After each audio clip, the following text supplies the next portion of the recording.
අපි කට්ටිය පොඩ්ඩක් ළඟට එමුද මට ඔයාලා ඔක්කොම එක තැනකට ඕන. කොල්ලෝ ටික මේ ඉස්සරහට එන්නකො හැමෝම. මගේ ළඟට එන්න. කට්ටිය එනකම් මම මේ මට පොඩි තෑගි ටිකක් තියෙනවා දෙන්න ළමයි මෙතනින් ඒ කියන්නේ මේ පුංචි දේවල් ටිකක් කියන්නත් තියෙනවා ඉක්මනට මම ඒ ටික කියන්නම් මේ නුවර ක්ලාස් එක පටන් ගන්නවා කියන එක මේ මම ගිය අවුරුද්දේ ඒ කියන්නේ මම කවදාවත් එහෙම අර ලොකු නගරයක ටියුෂන් කරනවා කියන හැම කොළුවට තිබ්බ මිනිස්සෙක් නෙමෙයි. මම කැම්පස් එකෙන් අවුට් වෙනකොටම තියෙනවා තිබ්බේ මම ජොබ් එකක් කරන්නේ නැහැ කියලා. මොකද මට තිබ්බේ වෙනම හීනයක්.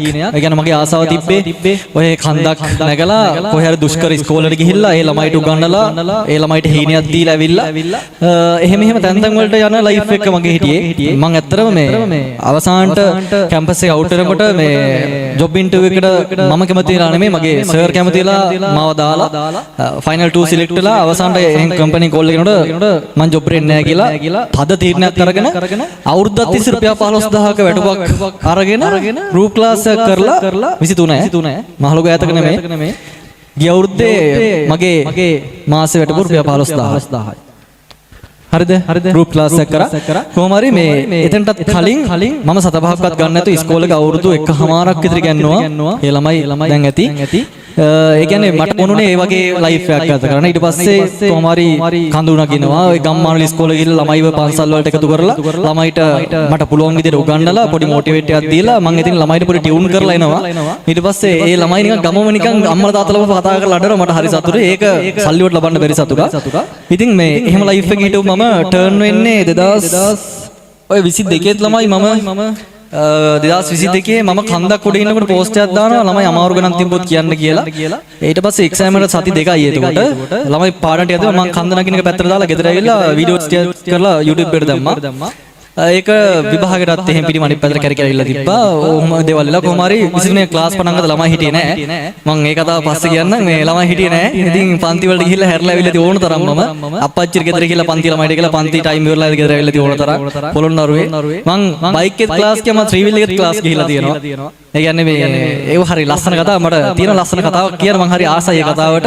මම මේව කියන්නේ මේ තවත් කොල්ලෙක්ට හරි කෙල්ලෙක්ට හරි මේවා ලස්සන කතාවක් වෙයි. ඒ කියන්නේ මේ ජීවිතේ අපි කවදා හරි ආපස්සට හැරලා බලනකොට අපිට කියන්න ස්ටෝරියක් තියෙනවා කියන්නේ ඒක Tamanට සතුටු වෙන්න පුළුවන් කතාවක් කියන එක නියමයි. කියලා මම හැමදාම කියන්න ආසයි මේක ජීවිතේ මේ අපි හැමෝටම තමන්ට තියෙන වෙන කතාවක් අපි මුණ දෙන කතාව නෙමෙයි තව කෙනෙක් මුණ දෙන්නේ. එයාන මේ අනිත් එක්කෙනා කියන්නේ හැමදේම සාපේක්ෂයි. කවදාවත් තව කොල්ලෙක් දිහා කෙල්ලෙක් දිහා තමන්ගේ මට්ටමින් බලන්න යන්න එපා. මොකද ඔයාට පොඩි ප්‍රශ්නයක් තව කෙනෙක්ට ලොකු ප්‍රශ්නයක් වෙන්න පුළුවන්. ඒක වෙනම සාපේක්ෂයි. ඒ නිසා හැමෝම තමන්ගේ ජීවිතේ කතාවක් තියෙනවා. අන්නේ තමන්ගේ ජීවිත කතාව ඇතුළේ වීරයෙක් වෙන්න try කරන්න. ඒක තමයි තමන්ගේ අනාගතයට ගන්න පුළුවන් හොඳම ඇඩ්වයිස් මට දෙන්න පුළුවන්. ඉතින් ওই විදිහට ගිහිල්ලා මට ඇත්තට නුවර ක්ලාස් එක ගැන කියනවනම් කුරුණෑගල ක්ලාස් එක පටන් ගත්තේ හම්බි. ඒ කියන්නේ මට පටන් ගන්න උණ ක්ලාස් එකක්. එකෙන් ඇති වෙච්ච බොන්ඩ් එකත් මාරයි. මේ මට මුලින්ම නුවර ක්ලාස් එක කරන ආසාවක් තිබුණා. මගේ වයිබ් එක මේ නුවර. මගේ ආස වයිබ් එක මේ නුවර තියෙන්නේ. ඒ නිසා මේ නුවරත් එක්ක ලොකු බැඳීමක් තියෙනවා. මං හරි ආසයි. මං ආදරේ නුවරට. ඒ නිසා පෝල් එකක් දැම්මට මං ක්ලාස් කරනවා කියලා ගම්පහ කුරුණෑගල නුවර කියලා සිලෙක්ට් කළා. මගේ හිතේ මං තියාගෙන හිටියේ මං නුවර තමයි අනිවාර්යෙන් ක්ලාස් කරන්න කියලා. ඒ නිසා මේ ඇත්තටම නුවර ක්ලාස් විතරක් කරලා පාඩුවේ ඉන්නම් කියලා හිතාන හිටපු අදහස තමයි තිබ්බේ. ඉතින් මේ බලද්දි පෝල් එකේ කුරුණෑගල ළමයි වැඩිපුර ඉල්ලලා තිබේ. ඒ නිසා කුරුණෑගල ළමයිටත් රිවිෂන් එක පටන් ගත්තා. ඊයේ කුරුණෑගල ක්ලාස් එකේ වුණා. ඒක හරි අමුතු බැදීම් ගොඩක් සම්බන්ධ වුණා. ඉතින් මේ මම අද නුවර ක්ලාස් එක ගැන කතා කරන්න. නුවර ක්ලාස් එකට මට එන්න අඩිතාලම දාලා දුන්නේ අවිෂ්ක මල්ලි. ඔයාලා දන්නේ නැහැ කවුරුද? ඒවා දැකලවත් නැහැ. පෙරදින කැම්පස් එකේ අපේ යට බැච් එකේ හිටපු මල්ලි කෙනෙක්. කොල්ලා තමයි මට සෙට් කරේ. මම අද උදේත් එනකොට පොර කෝල්ලා දිදී ආවේ. මල්ලි වරෙන් පුළුවන් නම් කියලා මේ ඌ නිසා තමයි මම අද නම්බර් 0 එකේ ක්ලාස් කරන්නේ. උට රේට් එක යන්න ඕන. මට ක්ලාස් කරන පටන් ගත්ත අතරේ ඌ මට හම්බෙන්නවත් බැරි වුණා. මේ අවිෂ්ක මල්ලි thank you ඔයාට. ඒත් එක්කම ඊට පස්සේ ජේකබ් සර් මතක් කරන්න ඕන. මම ඇවිල්ලා කතා කරලා පස්සේ සර් කිව්වේ හරිමචා කරන්න ප්‍රශ්නයක් නැහැ. මුලින්ම ඇහුවා මේ ඒක ඕනේ. එහෙම වුණොත් තව නිකන් ගුරුවෙක්ට මාකර් ප්‍රශ්නයක් වෙනවනේ. ඒක ඕනේ.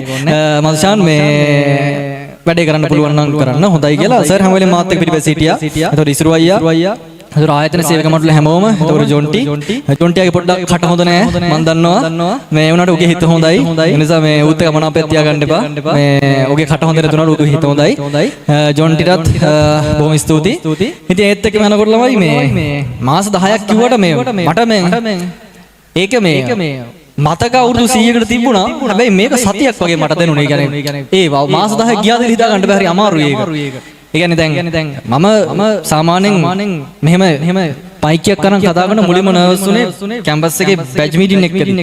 මම කැම්පස් ගිහලා කැම්පස් එකේ අපේ බැච් එක 900 ගානකට රෙපා වුණා. ඊට පස්සේ උන් ඉස්සර කතා කරන්න යද්දි මුලින් මේ ලැජ්ජා හිතුණා. කතා කරන්න බැරුණා. මගේ කඩහනවත් ආවේ නැහැ කොහොමද. ඊට පස්සේ මම එතනින් එහාට බැච් දෙකක් බැලන්ස් කරා. දෙක අන්න මෙයාට ඔක්කොම බැලන්ස් කරා. අපේ බැච් එක 900 ගානක්ම බැලන්ස් කරලා හරි ගැම්මෙන් ලගාන්න ඉස්සර කියලා කතා කරපු එකෙක් මම අද වේවුලනවා මෙතන ඉද්දි. මට අර වීඩියෝ එක දකිද්දි මේ වෙලාවට අර වීඩියෝ එක එච්චර තිබ්බේ නැත්තේ.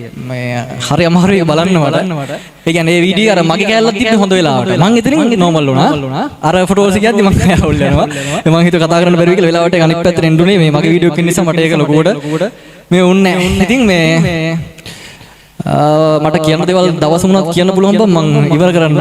මේ ඒ කියන්නේ අර සමහර බැඳීම් අපි කාට හරි දැන් අපි හිතමු මම එක මේ ආදරයක් කියන එකක් කියන එහෙම ආදරය කියලා කියමුකෝ බං මං ඔයාට ආදරය කියලා කිව්වට ඒක දැනෙන්නේ නැත්නම් එතන ආදරයක් නැහැ නේ බං මං උඹලට ආදරය කියලා නොකියුවත් මං දන්නවා මං උඹලට ආදරය කියලා උඹලත් දන්නවා උඹලටම ආදරය කියලා මමත් දන්නවා ඒක මෙතන දැනෙනවා ඒක මේ කියන්නේ පැහැදිලි කරන වචන නෑ මම ඒක කියන්න ඕනේ බොන්ඩ් එකක් කියන මම හැමදාම ওই අමුතු කතාවක් කියනවනේ මම ඔය ශක්තියින් ගැන කියනවා අර ෆ්‍රීකවෙන්සි ගැන කියනවා මේ ෆ්‍රීකවෙන්සි හරි ඉක්වල් බං ඒ කියන්නේ උඹලට ඒක තේරෙනවද දන්නේ නැහැ මේ ෆ්‍රීකවෙන්සි හරි ඉක්වල් හරිද ඒක බැලන්ස් වෙලා තියෙන්නේ හරිද ඒ නිසා මේ ඉන්නේ සමාන ෆ්‍රීකවෙන්සි තියෙන කොල්ලෝ කෙල්ලෝ ටික ඉතින් මම දේවල් කියන්න ඕනේ උඹලට ඒ ෆ්‍රීකවෙන්සි එක හරහා උඹලට ඒක දැනෙනවා ඒ නිසා මම මුකුත් කියන්නේ නැහැ මේ ඉතින් උඹලත් එක්ක ඉවිච්ච කාලේ හරි සුන්දරයි මම කොල්ලොන්ට බැනලා ඇති ගහලා ඇති ඒ හැමදේම ආදරේ වෙනුවෙන් විතරමයි කරේ මේ අදින් පස්සේ අපි හම්බෙන්නේ නැති වෙයි මේක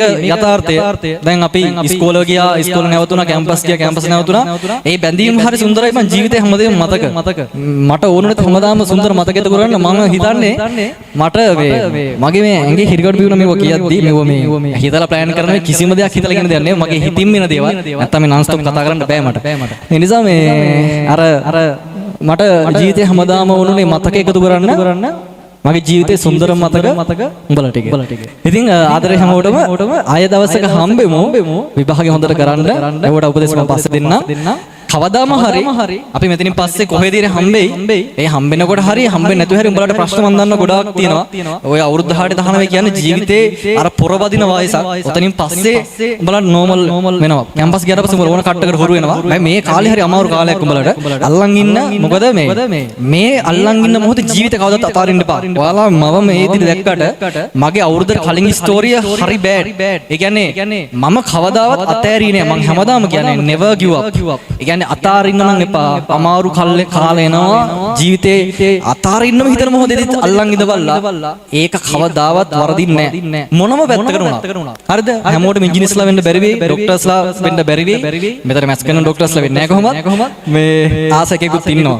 මේ මුමගෙන් අහන මැත්ස් එක්ක බයෝ කරන්න පුළුවන්ද කියලා. හරි ඒකත් එක්ක මේ හැමෝටම ළමයි තමන් ආස දෙක කරන්න බැරි වෙයි. සමහර ලාවට අපිට පාත් එක හැදෙන්නේ ඒ අපි යන්න ඕන පාත් එක අපි හිතමු දැන් මේ හැමෝම try කරන ඉන්ජිනියරින් යන්න හැමෝටම ඉන්ජිනියරින් යන්න බෑනේ. හැබැයි වෙන මොකක් හරි එකට යන්න පාත් එකක් හැදෙන්නේ ඔබ ඒ පැත්තට යන පාත් එකක් ඔබ ලියවලා තියෙන නිසා.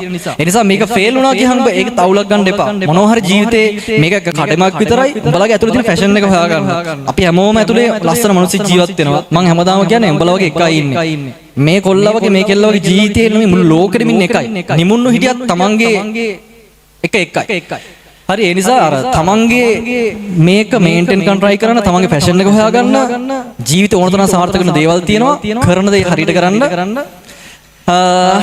එහෙනම් ඉතින් අපි අද දවස මෙතනින් අවසන් කරමු අපිට මේක මට සින්දුවක් කියන්න පුළුවන්ද අපි ඔක්කොම එකතුලා හීන වලට පණක් තියනවා කියමුද අපි හීන වලට පණ කැරෝකේ මොකද මේ මට කියන්න ඕන ලිරික්ස් හැම එකක්ම මම ඊයේ කොරෝනා ක්ලාස් එකේ කිව්වා ඒ සින්දුවේ තියෙනවා අපි හැමෝම මේ සින්දුව කියලා මෙතන අවසන් කරමු මේ අන්තිම වතාවට කියන්න තියෙන්නේ උඹලට මං ළමයි කියලා කතා කරාට මේ මොනම හරි ප්‍රශ්නයක් වුණොත් අයියා කෙනෙක් ඉන්නවා කියලා හිතාගෙන ඉන්න හරි එහෙනම් ආදරේ උඹලා හැමෝටම අපි හැමෝම ළඟට ඇවිල්ලා මේ සින්දුව කියමු